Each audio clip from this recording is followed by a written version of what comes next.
tener poder en cualquiera de sus formas tiende a veces a sacar instintos de quien de manera temporal o de manera a veces absoluta, en el caso de los dictadores, en el caso de las monarquías,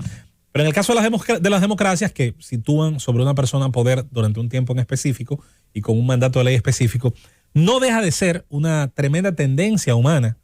la idea de tratar de dominar todo lo que hacen las personas que están, digamos, bajo su mandato. Y que conste, un presidente tiene un mandato de ley, tiene el poder de normar una serie de cosas, y sin embargo, está ahí para defender las libertades de los ciudadanos que le votaron, a los cuales representa. Hago esta introducción porque si hay una materia en la que los gobiernos del mundo han tenido siempre la tendencia a tratar de dominar y de dirigir a sus ciudadanos, es el aspecto económico. Y en el aspecto económico, en lo que deciden hacer con sus riquezas, casi siempre se cae en la fatal arrogancia de que el que gobierna supuestamente sabe mejor que yo lo que debo hacer con mi dinero. Esta introducción la hacemos a modo de razonamiento y quizás como una manera de abrir la mente, sobre todo de este grupo, esta nueva camada que llega al poder y que está ahora, además de conociendo el Estado, de conocer el alcance que tienen las políticas públicas y sus instituciones, tiene que tratar de evitar las tentaciones en las que siempre se cae y en las que, dicho sea de paso, a mi entender, arrastramos la inercia de mantener. La idea de que en una situación de pandemia donde se está generando menos riqueza que nunca en mucho tiempo y donde la caída, obviamente, de la riqueza que genera, el potencial que genera el mercado dominicano, sus trabajadores, sus empresas, sus emprendedores independientes, sus emprendedores informales, todos aquellos que generan nuevas ideas, metodologías, agregan valor a la cadena de producción y de consumo, parecería que estamos volviendo a aquellas épocas donde ciertamente se pensaba que con decir consuma lo nuestro y vamos a darle mejores condiciones a lo nuestro para que todos, como todos van a consumir hacia donde nosotros le indiquemos, se va a producir esa decisión. Y yo insisto, en un momento en que una enorme cantidad de dominicanos ha perdido su modo de producción en estos últimos meses o lo ha visto disminuirse a la más mínima expresión, cabe preguntarse ¿para qué sirve una posibilidad de endeudamiento para ir a hacer turismo interno? Quien les habla es un defensor de la idea de que nuestro país tiene, a muy pocos kilómetros de los grandes municipios, especialmente de la capital, tiene muchísimas atracciones. Y bien vale la pena, sobre todo para gente que es muy de la burbuja del polígono central, romper esa costumbre e incluso romper la costumbre de solamente ir a unos lugares en específico de nuestro marco turístico y tratar de conocer otras cosas más. En eso han hecho un trabajo extraordinario algunos divulgadores de la belleza de nuestra tierra, tanto del aspecto de la fotografía, de la imagen, pasando por gente que incluso ha generado contenido con muchísimo valor a través de la televisión, de la radio, de las redes sociales. Lo ha intentado la propia institución de la Secretaría del Ministerio de Turismo, que me consta ha tenido a bien durante muchísimo tiempo promover el tema del turismo interno, y lo han hecho personas de motu propio que han estado pues simplemente incentivando a otros a seguir en los pasos, y eso está sumamente bien. Es más, incluso sin el fenómeno que llamamos turismo interno, hay un retorno natural cada fin de semana, especialmente fines de semana largos, aquellos que combinan con feriados, de personas que, siendo de otras provincias, manteniendo allí a sus familias directas, trabajan en la capital y tienen la necesidad, cada vez que se les permite, de volver con dinero en el bolsillo y de hacer, señores, lo que, así mismo como hacen los ciudadanos dominicanos que residen en Nueva York cada año, en Navidad. Bueno, esto lo hacen los ciudadanos del entorno rural y del interior que residen en la capital cada vez que pueden y llevan dinero y reactivan ese fin de semana de muchas maneras la economía en esos lugares. Ahora bien, una cosa es que de manera natural se genere una esfera de prosperidad en el mercado dominicano porque se tomen las decisiones correctas para abaratar la inserción al trabajo de todo tipo de mano de obra. porque hay quien sigue pensando en que toda la mano de obra que se va a integrar a trabajar van a ser graduados universitarios con 2 posgrados, una maestría y estudios de doctorado avanzados. Y eso es una falacia. Dicho sea de paso, hago este comentario también porque otra vez, cuando escucho hablar del tema del bono para la educación superior, me da la impresión de que estamos desconociendo cuál es el tipo de mercado laboral que tiene la República Dominicana. ¿Cuál es el tipo laboral que tal vez sí debemos seguir fortaleciendo en desarrollar? Y yo pienso que es el técnico profesional, y yo siento que todavía en la parte técnica profesional hay mucho por hacer, y que todavía muchísima de la gente que sale de las escuelas, de los bachilleratos, a veces con la ilusión de terminar la licenciatura, pero en el camino diversas decisiones y diversas situaciones le llevan a tener que integrarse temprano a trabajar, descuidar la universidad, sobre todo la pública, que en muchos casos es la que pueden pagar, y terminan en un marasmo, en un limbo. Ni completaron la educación de grado, la licenciatura, casi siempre en humanidades, o la ingeniería, en caso de que sean las ciencias exactas, ni lograron una formación técnico-profesional que les permitiera elevar su valor a la hora de integrarse al mercado. ¿Cómo? Como mano de obra no necesariamente tan altamente calificada, porque no todo el mundo es ingeniero en mecatrónica, no todo el mundo sale summa cum laude en ingeniería civil, y muchísimo menos en el caso de las humanidades en materia del derecho o del periodismo. Hay, por lo tanto, insisto, en la autoridad el peligro, la fatal arrogancia de entender que puede dirigir las costumbres de consumo, las costumbres de cómo la gente invierte tiempo y dinero.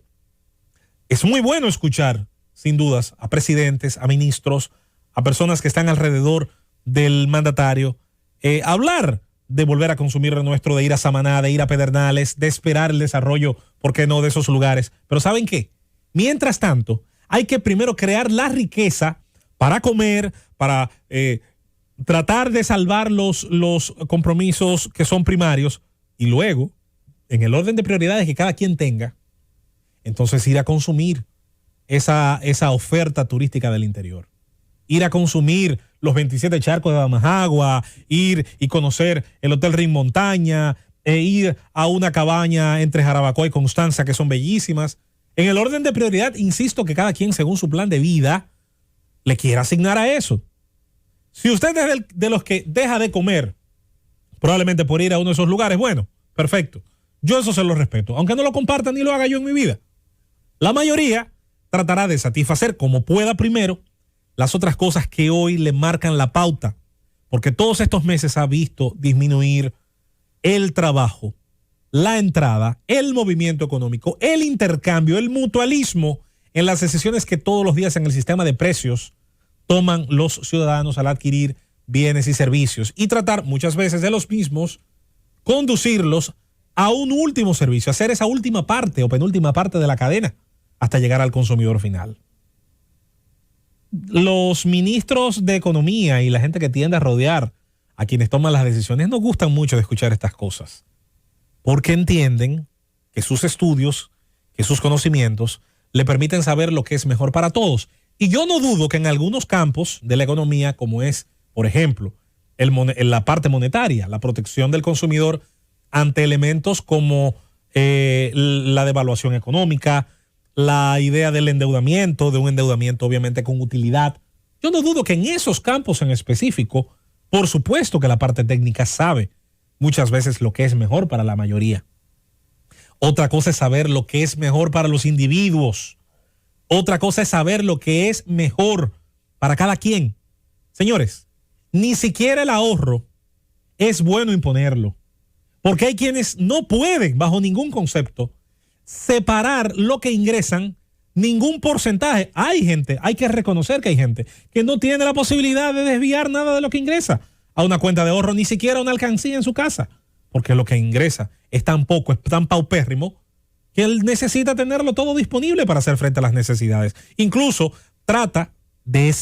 esa parte que falta, ese faltante, ese déficit, llenarlo con el endeudamiento, con el que pueda, o en su defecto, como ocurre con muchas familias del país, con las remesas que a veces envían aquellos que tienen ciertamente parte de sus familiares en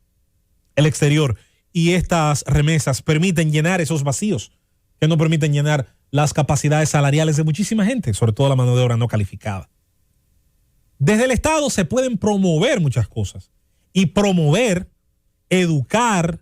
abrir la brecha, generar otros matices, otros campos donde la gente pueda aprender tal vez el uso de los diversos recursos financieros que ofrece el mercado, que ofrece la banca,